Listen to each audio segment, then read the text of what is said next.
Hello, people of the internet. Today I will be attempting to build a modern, compact, cheap kind of sports car. So let's see what we have. That's a convertible is probably our best bet. We have that. But I'm thinking a hardtop. Something of this nature would be quite good. What do we have over the last 10 years? Not much, so let's just look further back. We have these, which are tiny, tiny cars. Quite high though. I'd want something quite a bit lower than that if I was actually to manufacture it, because it's a sports car. But like that's about as high, but it's a much, much larger car. If we just switch again, you'll see that. And the windows are quite small on that, so I don't like that one bit for the purpose of what we're building. And this doesn't look too bad at all, actually. Very, very 90s though. Very 90s, but I think it's just what we need. If only it was a little smaller, perhaps. Can we get a mid-engine version? No, we can't get many mid-engine cars. Could build a Camaro, but that is really too old. I think a mid-engined one of these, if we could get one. I don't know why that one's not working. We just want something small and mid-engined.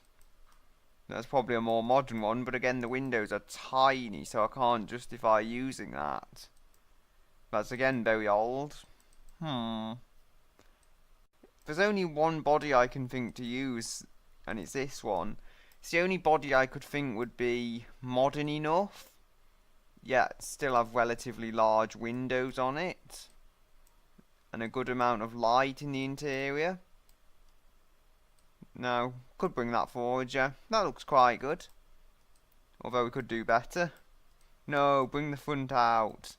If we can bring the front end out about as much as possible, without making it look funny, then we can have some extra front end weight, which we do want.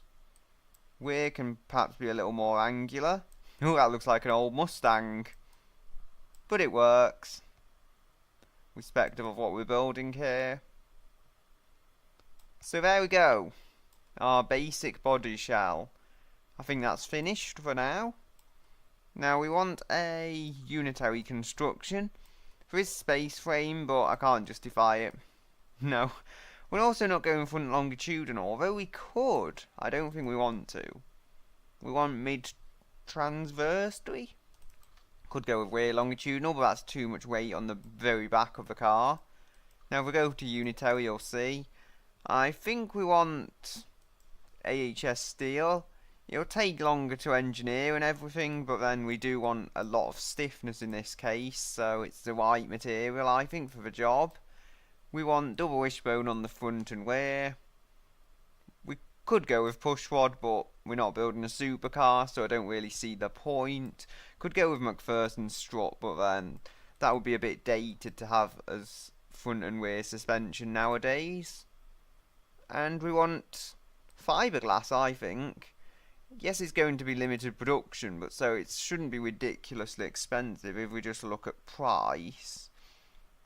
Production units is very high, which is presumably not good because it's in orangey red. Material cost is average, yes. If we look at material cost and corrosion resistant steel, it's average as well, so we seem to be quite good for material cost.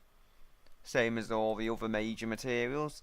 It's not anything crazy. I believe carbon fibre would be more. Yeah, extremely high. So you see there, material cost isn't ridiculous, and we can keep the, how to say it, weight down. Especially in a modern car where there's more electronics and everything, even if you don't particularly want them. Now, I think we'll just go with some Maserati lights. Build a sporty thingamabob.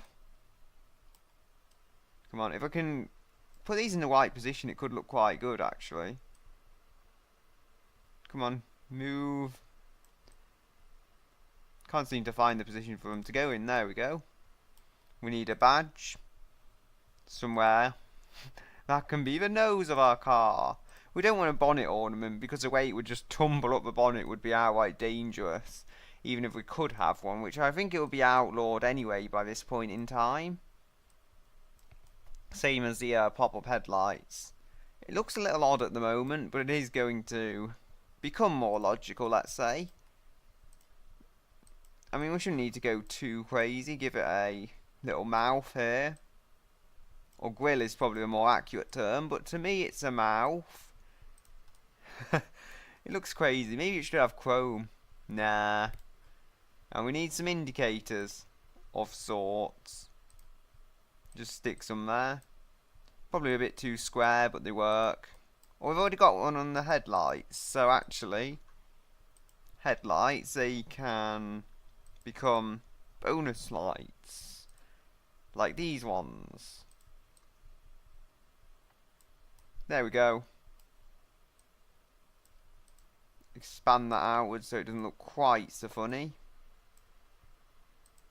And there we go. That's our front end. Slightly less ridiculous looking than it could be. Now we need some door handles.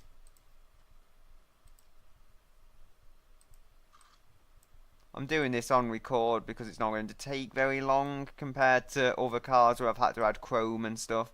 This is just get a car and put some parts on. Probably not the most modern looking of door handles, but they do the trick, so we'll use them ones. And we need some tail lights. I don't want it to look really dated though. Maybe silver lights? No, they're a bit too curvy for it. I want something kind of squared off, but not really retro looking. It's very hard. Oh wait, I found something. Would they work? They're not really squared off, are they? So they don't fit. This is probably the hardest part of a car so far. Other bits have just gone in. And no problems. Ooh, what about these? If we flip those over, we have some brake and reverse lights there. I'm already asphyxiated on this, so I'm not changing it now. But we have some brake lights, some reverse lights, and I'm thinking indicators. If we just slip some in here, just down there. There we go. Come on. Yep, tiny indicators. They probably wouldn't even work in the real world, but hey, it's close enough. They are on there at least, which is something. Now we need a number plate, and I would say a badge perhaps. That can just sit there. I mean, where better to put a rear number plate? We've got the rear bumper for it. As a matter of fact, I'm just thinking I could go back and probably move that bumper in. Maybe? No, it actually looks worse that way. It was worth a try. So on the front, we can have a number plate as well. Just throw one on here for now since I've got it open. No, it's moving the wrong bit. No! Stop it! Can get disobedient at times. Still, I might have to redesign that later. It looks horrible, but we've got all the bits we need there. And we need a badge. Which one have we got on the front? We've got the standard automation one, so we'll do the same on the rear. There we go. I feel like that part of the vehicle lacks some kind of detail, but again, we can come back to this. Now, exhausts. Something like these, maybe. Hopefully not too chrome ones. That should do the trick for us. Not the perfect car design, but it all works. It all fits together fairly well. So, that's what we've got. Anyway, we need to move on to the most important part soon, which is the engine. Going to be rear-wheel drive, because if I make it all-wheel drive, it would increase the cost quite massively, so I don't want to do that. It can be bright yellow, in this case. Maybe not quite that bright, but still fairly bright yellow. There we go. It's a happy car. Now, what we want is a high-revving 1.8 litre inline 4. I'm not doing this the typical way. 4 valve per cylinder, single overhead cam. And that should be what we need. Not the most advanced engine in the world, but it'll do the trick. We'll go with VVL and fuel injection as well. But I've got to resize it a bit and stuff to get it in this car, so I'll return when I've done all. So we finally have our engine, which has ended up more of a 1.4 litre inline 4 because of the length of the engine. You'll see it doesn't really want to fit in the car. Not if it's any larger, at least. You'll see if I mess with that figure, it'll go too big. If I mess with that figure, things will break on the engine. So I've been kind of restricted by that. As you'll see by the little spinny thing, it is a turbocharged engine as well. To get the power I wanted, it was the only ever way I was going to do that. If I got a naturally aspirated engine, maybe it would be possible turning all the quality up and everything, but in a general standard road use engine, it wouldn't be realistic. It's a full aluminium 4-valve per cylinder overhead cam engine, as it was before, still just with a turbo. And we've got fairly fancy stuff here, although I have tried to keep the engineering time down. The forged pistons and billet steel crank are both average for engineering time, and the I-beam steel is high. And also it saves me going for I-beam titanium, which is ridiculously expensive. But I'm not sure I ever needed that. The pistons were a bit of trouble, you'll see, if I go to the RPM. Again, I've had to optimise the engine for this. If I raise it just 1,100 RPM over that, it starts to break. So it was a fine balance to cut with the size of the engine and stuff.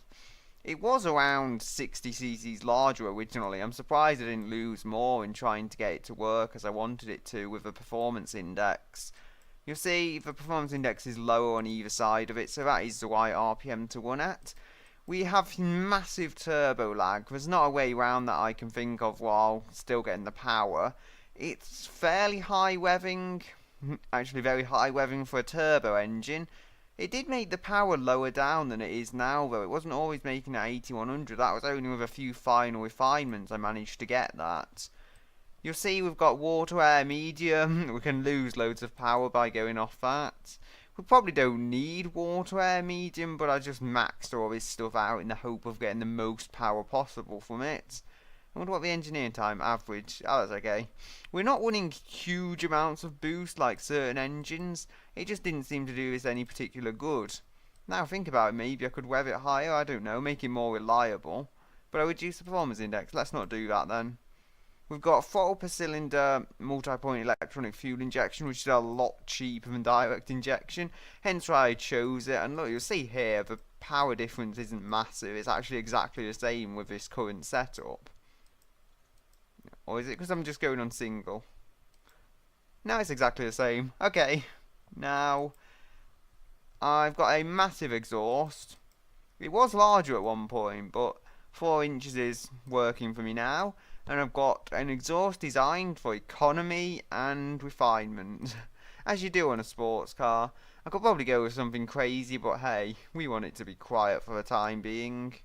And then maybe we can make a sport version of the sports car, which will get people to spend more money on it. Anyway, I can let this engine run now so you can hear it.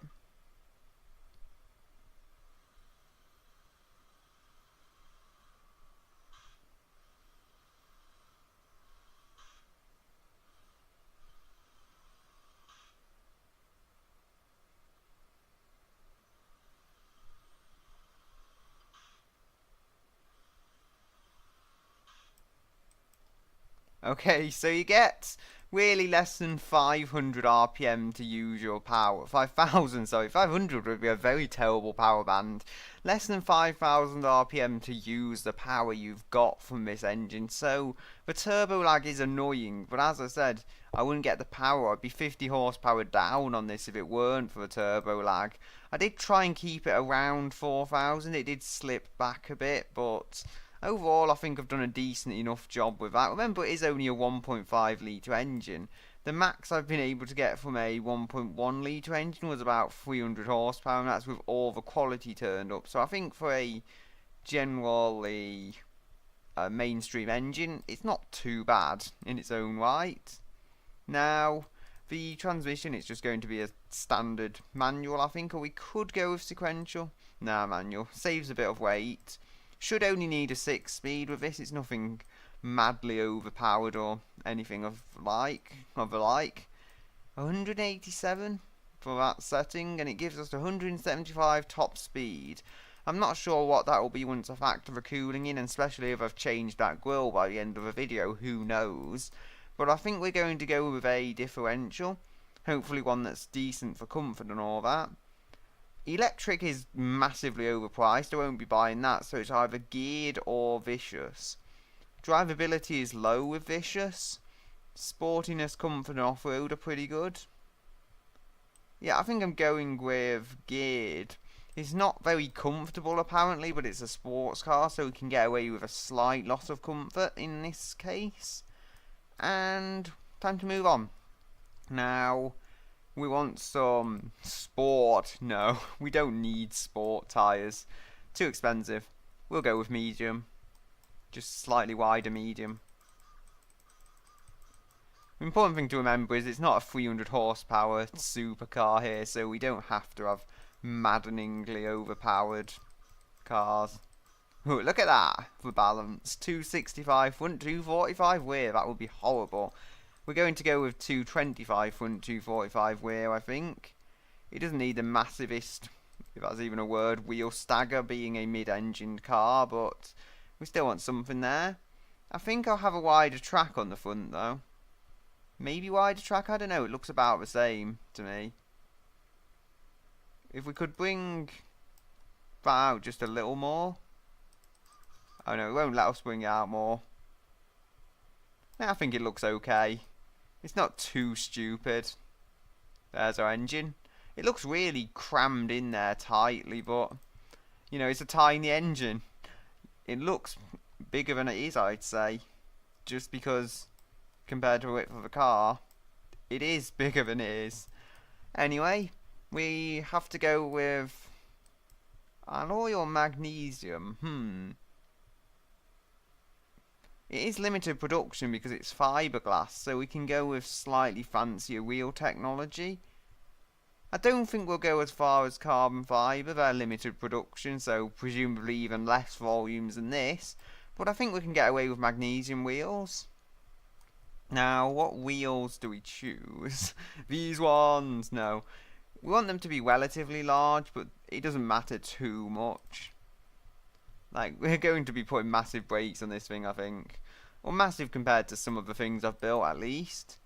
So we want vented discs.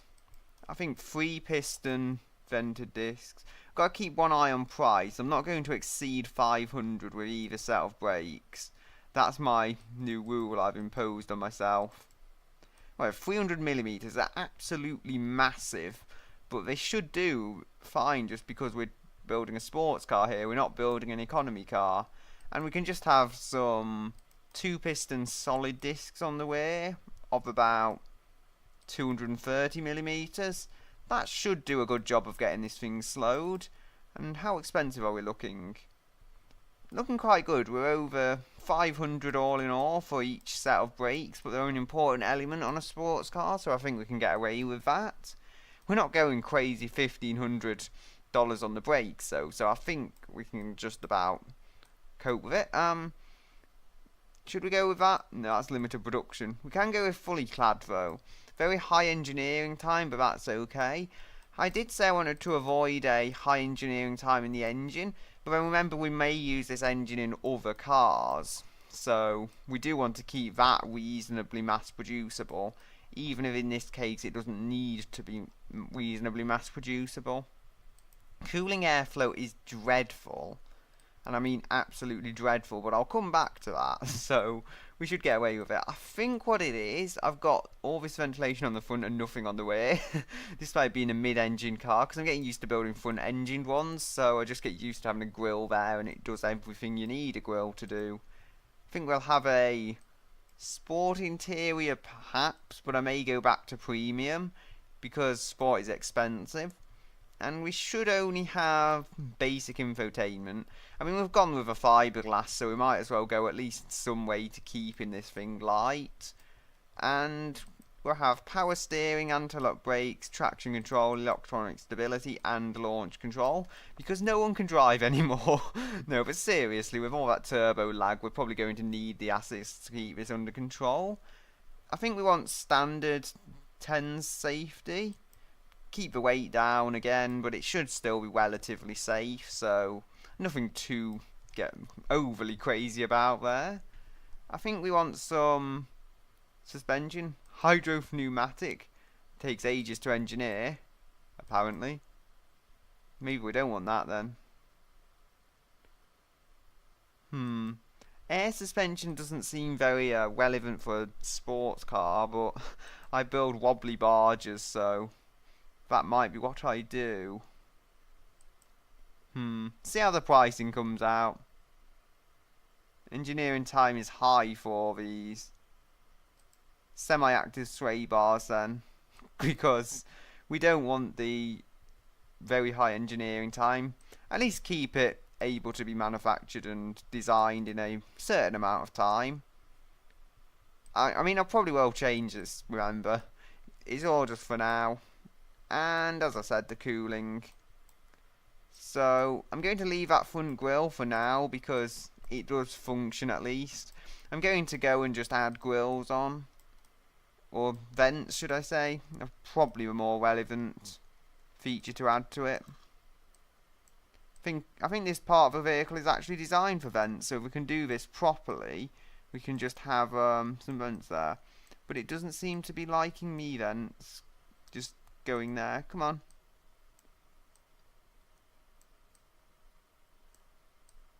No, it won't move back enough, that's the problem.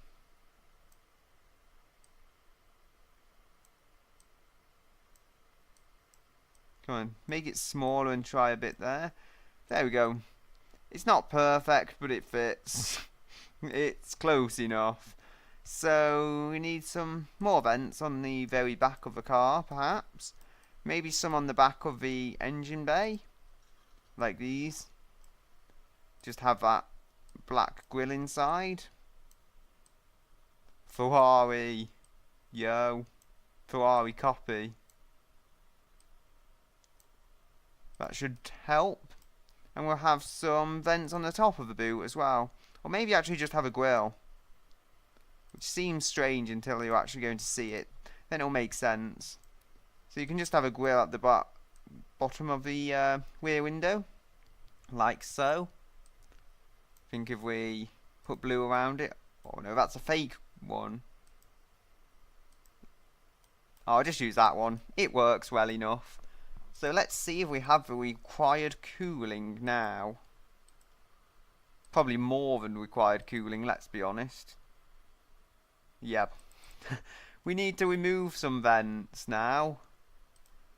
It's a fine balance, but it's a fine balance that has to be struck. And I've just realised I can change that. Let's bring it out a little, since we're not even going to have a vent there anymore. And delete. No, I can't use the delete key. For some reason I was trying to do that. Those vents can perhaps go down here.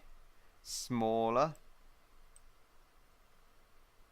It's hard to say.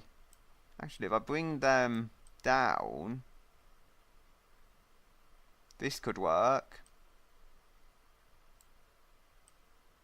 Then I have a badge in between them. There we go. Something works. Now how much cooling? It's better. It's a lot better. The brakes have more cooling than they really ever going to need. But, you know, we are going to get this thing cooled without having crazy excessive amounts of vents on it.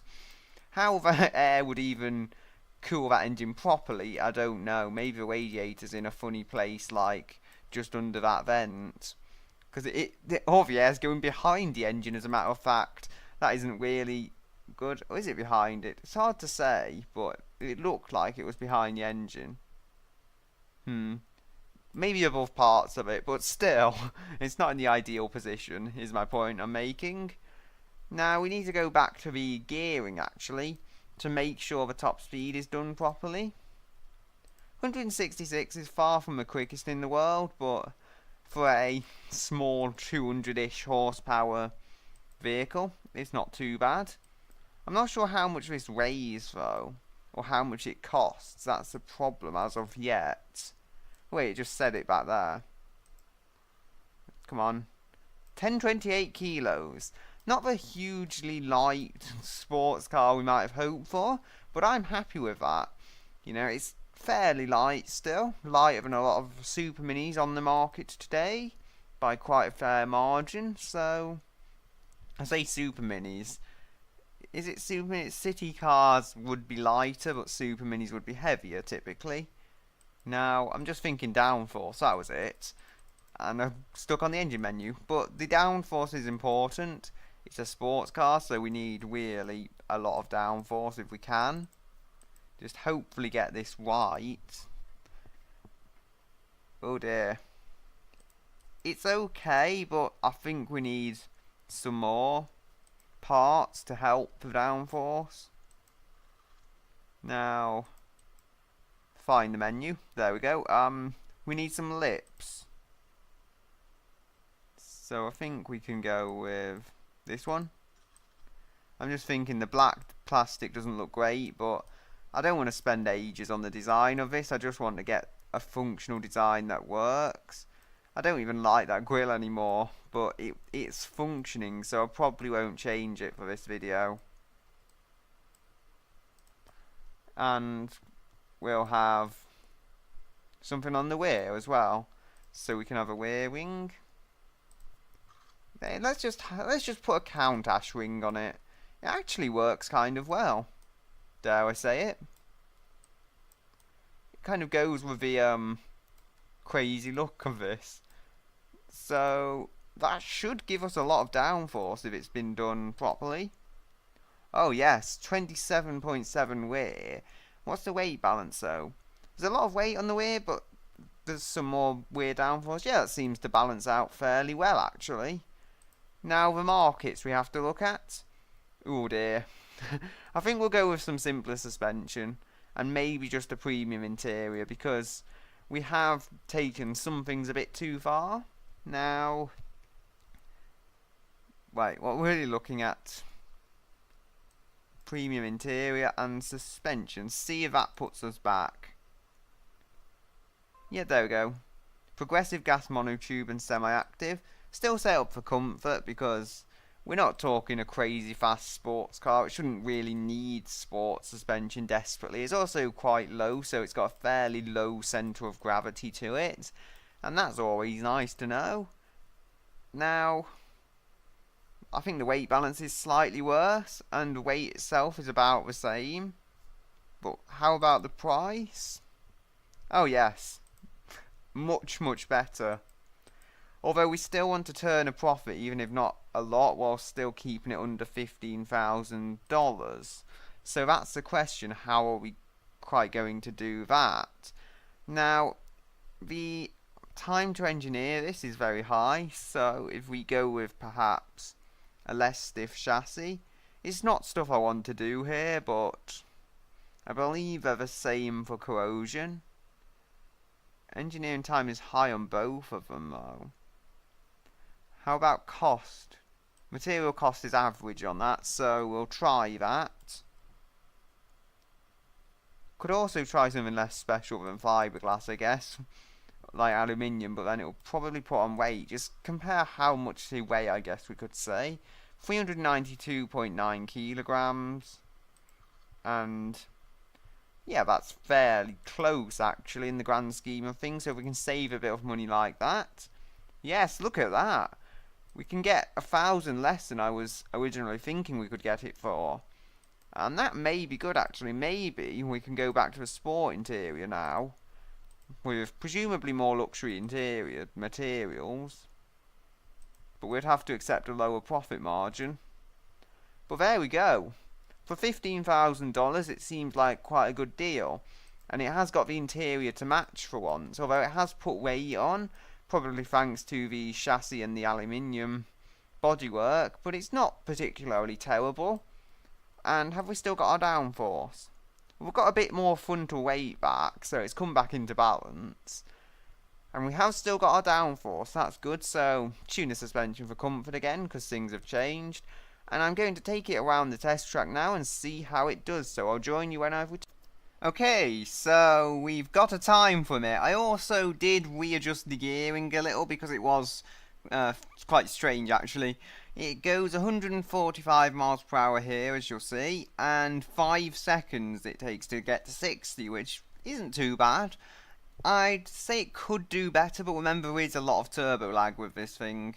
We also get almost 30 miles per gallon, about the same as the standard model Tortoise got in 1986, which I know it's a much older economy car and everything, but still, this is a 200 horsepower sports car, so to come close to that isn't too bad, I guess you could say.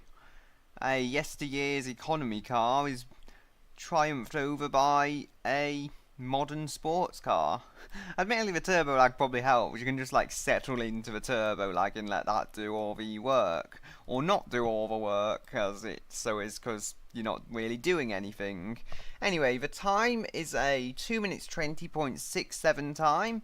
A fair time in its own right. It's nothing too crazy from this vehicle, but it's just below the glued banana, which was a crazy front wheel drive ute thing, albeit it did have about 40 horsepower more than that, so I think we can be forgiven for being slightly slower than that. And it's above the country by just under 13 seconds, which is the old land barge thingy. So, you know, we've not done too badly. We've beaten our 90s sports car as well. Admittedly, that was an MPV, as much as it was a sports car, so that was never going to be perfect.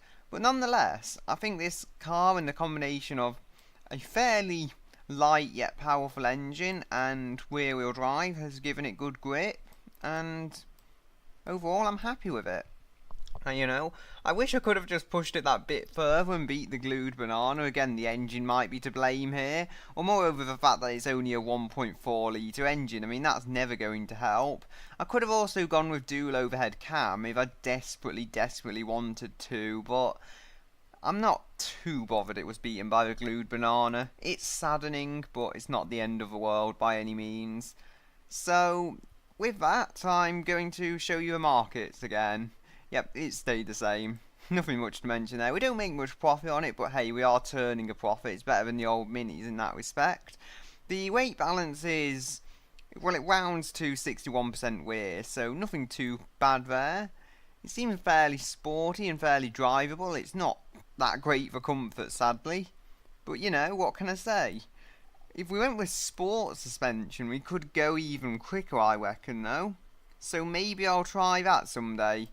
I'm thinking I won't do it today, but I will probably build a high performance version of this which has somehow, I'm not quite sure how, but somehow got more power from this engine. Because as I say, it's very tight in there, but I will find a way, believe me, to get more power from it. So until next time, I'm going to name it, just before I forget. So we're going to name this something sporty, like I'm thinking, oh dear, capital.